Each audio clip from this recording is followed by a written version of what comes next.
مرتاح؟ نايم؟ الدنيا ماشية؟ طب ليه مش بتتحسن؟ ازاي تكون في منطقة الراحة وحياتك كلها على الهامش؟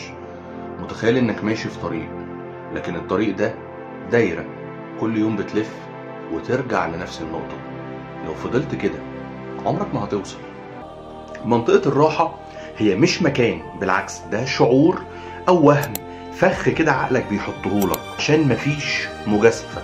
في دراسة من جامعة يالي قالت ان الانسان لما يتعود على روتين بيقل عنده الابداع بنسبة 40%، ودي كارثة لو انت بتحاول تبني حياة او مشروع.